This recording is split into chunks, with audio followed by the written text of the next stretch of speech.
Hello and welcome to another video. So today we're taking a look at Mid-Shadow. Mid-Shadow has struggled a fair bit in this meta so far, I would say. Of course, some people are still getting it to work, but with varying results. Personally, I've tried this variant of Mid-Shadow a fair bit, and really I'm having trouble getting it off the ground. The triple Ceres and Odile definitely help deal with matches like Sword or Blood, but it really just seems to struggle the early game when you don't draw into really anything. So even if you draw 1 or 2 2-drops, usually it's not enough. You want to get at least 3 or have a really solid 2-drop going straight into Sculling into Catacomb, which requires a 3-card combo in the early game, not something that's easy to pull off. Tross Kurth does an okay job at dealing with things. I actually don't mind that card too much.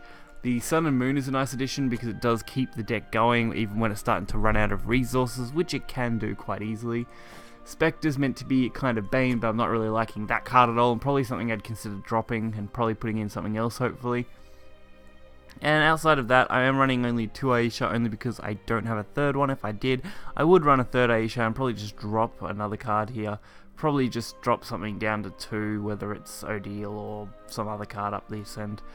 But overall, it's definitely a struggle to win. The few matches I do win, usually it's because I can snowball and the opponent can't do much. But when I don't win, it's really harsh. I mean, you get absolutely wrecked by a lot of decks, and that really sucks when I'm playing this deck. So maybe someone else has a much better build. Maybe this just isn't very well optimized. Not really sure, but I did kind of the best I could think of based on Mid-Shadow decks, and really it was just underperforming. So we'll get right into it and take a look. So first up is Dragon. Dragon's another deck that has its advantages and weaknesses in the current meta. I would say it can do quite well as a anti-mana counter at the moment, but at the same time it can get heavily stomped by aggro if they don't draw absolutely every answer they need. So if Dragon doesn't draw every answer, it's very easy to just roll them over in the early game, which isn't so bad. So this hand was actually not that great.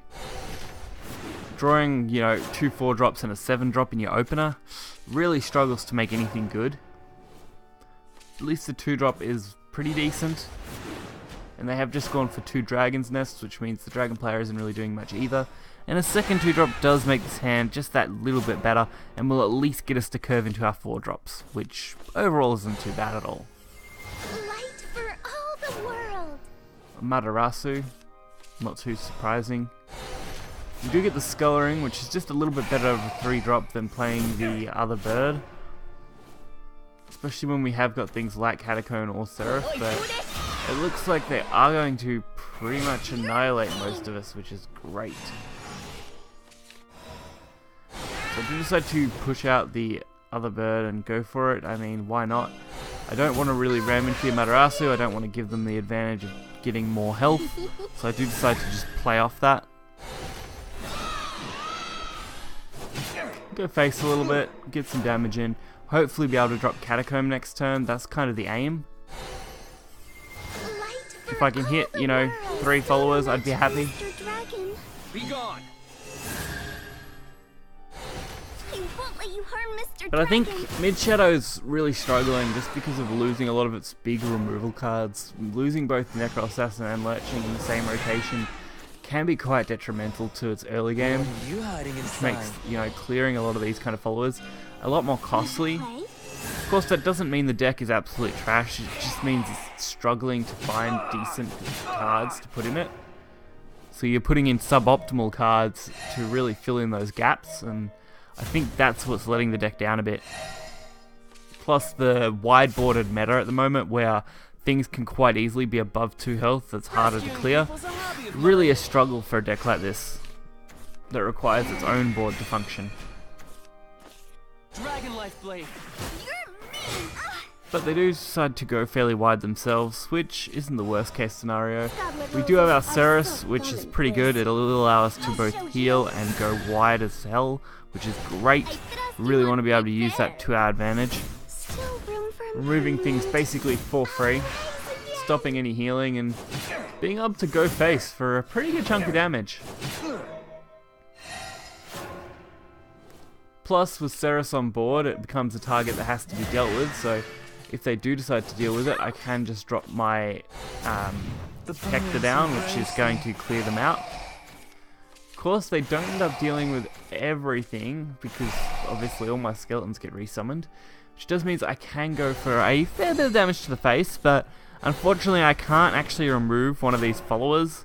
Would have been great if I could have. It would have made this a much better play and a lot easier to deal with, but I mean, at this point there isn't much the dragon could play that would really secure them the game either. If they could go into their Lindworm, it would still only be 10 damage or a 5 heal, in which case I would then have a trade target and be able to deal massive amounts of damage.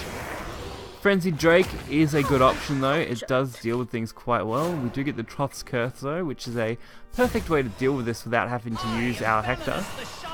And really, all we need is an Aisha at this point and we win the game. So really it's just holding out until we can either drop our Hector for a wide bordered game, or we can get our Aisha to just close this out.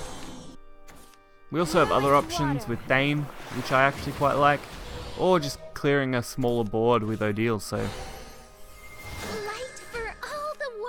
we definitely weren't out of options. I think once you get to this point in the game, the deck's actually fairly good because it's back to its kind of standard self, where it can really start to snowball things.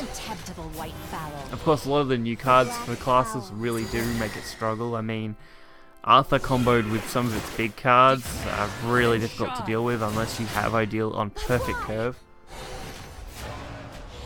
Odile on Perfect Curved Arthur is great. I mean, that's the best counter you could probably have for it. But other than that, it's a real struggle to deal with. So this is the kind of area I was looking for. Being able to deal with this as soon as possible. It won't be long now. So they are going to get their Amaterasu. They're going to trade it, get 1 health, put them just that little bit further out of range so I can't play my Hector and kill them straight away, which kind of sucks. But we can at least deal with this reasonably easily. So we should get 4 damage this turn. Pretty respectable. Catacomb also means that this whole board should be pretty stable. Don't let the light blind you. And unless, you know, this Dragon Nest of course is going to heal them again, which will put them just out of range of a full skeleton board. But I don't think that's going to be a problem. I mean, they've got to play something here. Canyon of Dragons, perfect. I can easily ram this 1/1 skeleton now. Throw down my Hector, go face for as much damage as we could possibly need, and really just secure the game for us. So it ended up being a little bit more dragged out, mainly because I missed my chance to play Hector by board blocking myself. If I had planned that out just a little bit better, it might have went a little quicker, but overall I think it did a pretty good job and really held its own in that matchup on its own, so not too bad.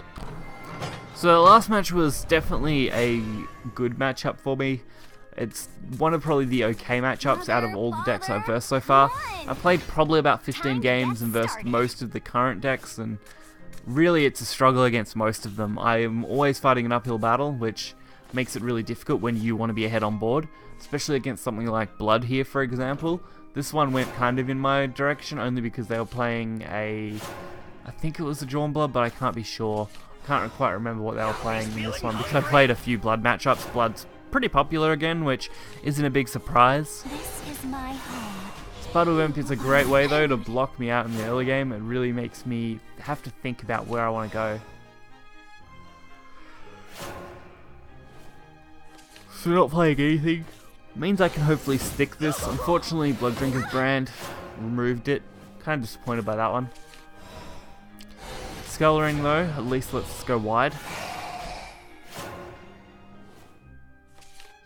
I think Mid-Shadow really is just missing a good low-cost removal card that can fill in the gap of something like Lurching Corpse, or maybe just something in the mid-game that could deal with a wider board outside of Odile. Odile's just a little weak in that regard, so maybe something that destroys all followers but deals a bit more damage.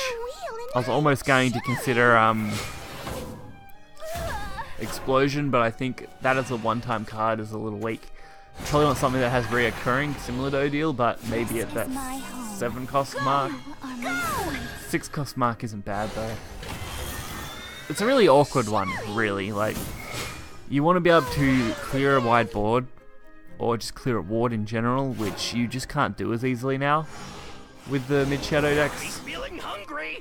And as I said in the beginning of the video, it could just be because I haven't found those options or something like that, but as far as things go now, I definitely am finding it more of a struggle to beat most of these classes unless I get reasonably lucky.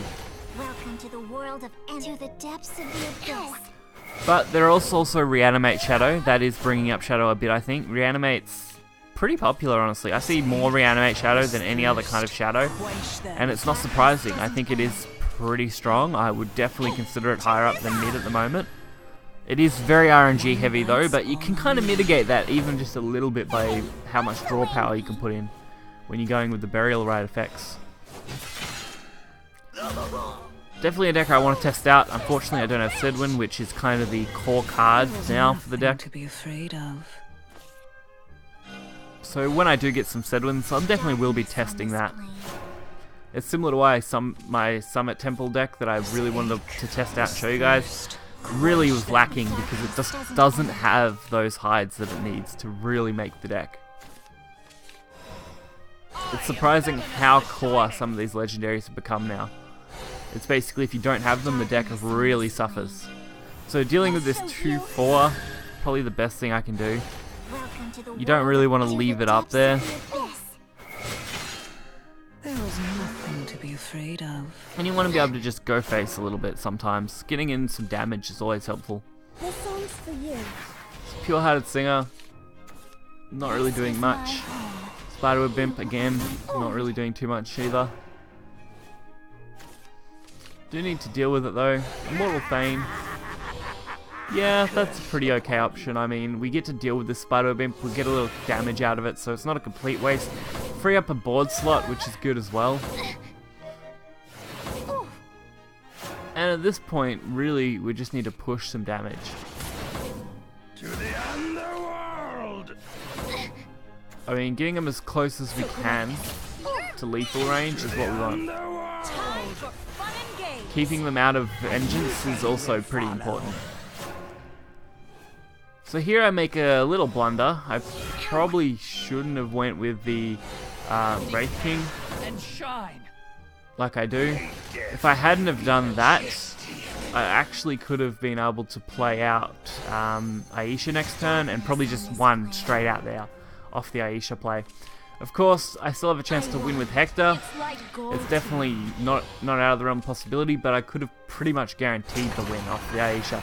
Although this Dark Air Jammer would have made it more difficult to try and go face, so maybe if they had have pulled another Spiderweb Imp or something, I wouldn't have won, but either way, it did end in this turn, which is great. So that's definitely a positive to it. But it was still fairly RNG luck right there. So I hope you guys did enjoy this video. As I said, this deck can be a little awkward. I will have the deck list in the description below. I don't know how to feel about it. If you do want to send me a deck, please hit me up on Twitter or in my Discord. They're the best two places to hit me up, honestly, if you're going to send me a deck, just because they're the most likely place that I'll be able to look at it. Please send them through deck code, preferably. Not deck code as in, sorry. Through Shadow Portal links or Bogum links. They're both great. They're really easy for me to use, and I don't need to worry about them then. Pictures are a pain because I have to reconstruct the whole deck, but I will accept those if that's all you've got. So if you did enjoy the video, be sure to hit that like button and subscribe, and I'll catch you guys next time. See ya.